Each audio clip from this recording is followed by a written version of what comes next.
On this installment of News 12 Overtime, cancer threatened to keep Simone Burgos from the baseball diamond, but this teenager wouldn't allow that to happen. While experts look for a reason for the rise in elbow injuries among Major League Baseball players, high school pitchers are left to wonder if their next pitch could be their last. And a groundbreaking high school football career begins at Brooklyn Tech. Meet this sophomore wide receiver who is breaking down all kinds of barriers. It's all coming up on News 12 Overtime.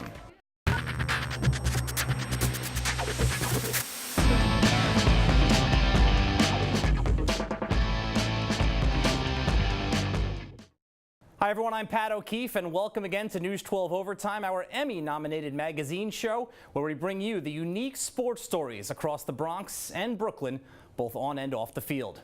Up first, growing up in the Bronx, Simone Burgos discovered a love for baseball, but almost 2 years ago, baseball was nearly taken away from him.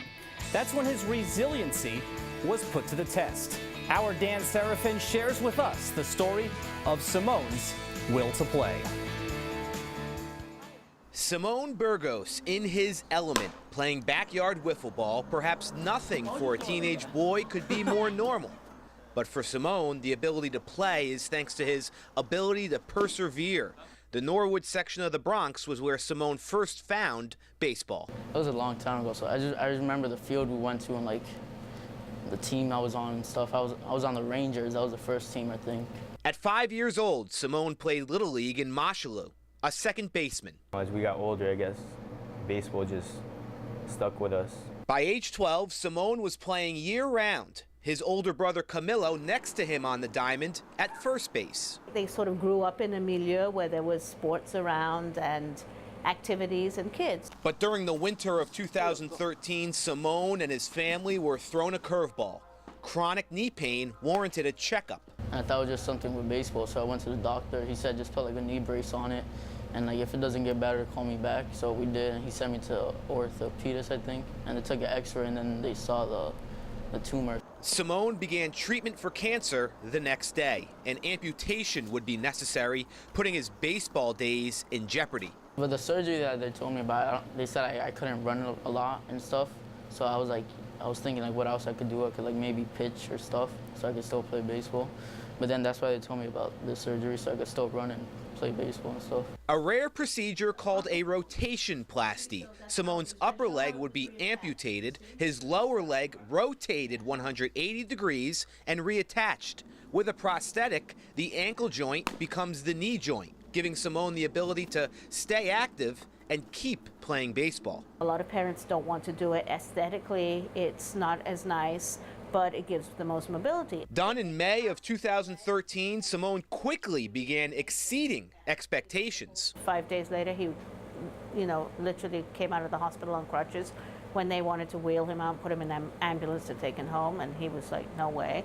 When he got his prosthetic leg, the first one in October, the minute they put it on, he walked. We gave him a bat and said, when you get better, this is what you're going to use. A few months later, Simone was already working to get back on the diamond at the Highlander Training Academy in the Bronx. We didn't have any prior experience with dealing with anyone in that situation, but we said, hey, listen, we're just going to just do what you can do, and let's just think about it later.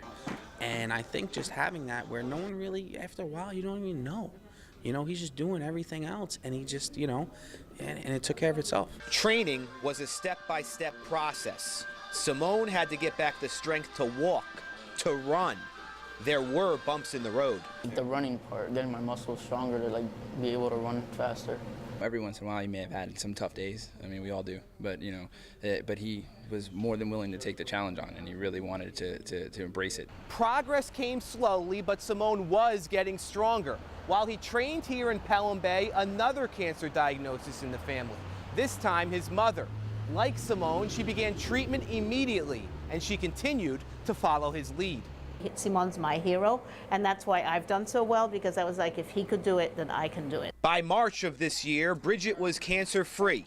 And Simone was back on the diamond, a first baseman now. He's on the field, and we forgot he had one leg because he was just doing everything that, you know, all the other kids were doing. Who else could you look for? I mean, you don't have to look any further, but right there, of how to handle adversity and go through obstacles, and that's what he does. To Simone, this was simply what was necessary to continue doing what he loved to do.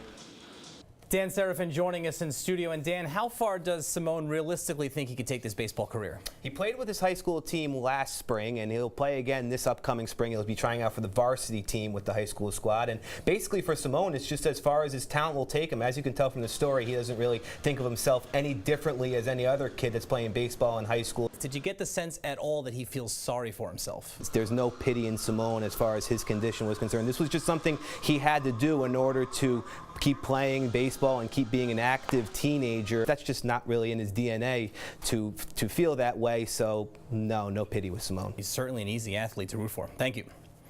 Still to come here on News 12 Overtime, as the number of major leaguers needing Tommy John surgery rises, high school pitchers are concerned about their future. Find out how they're guarding against throwing pains when we continue.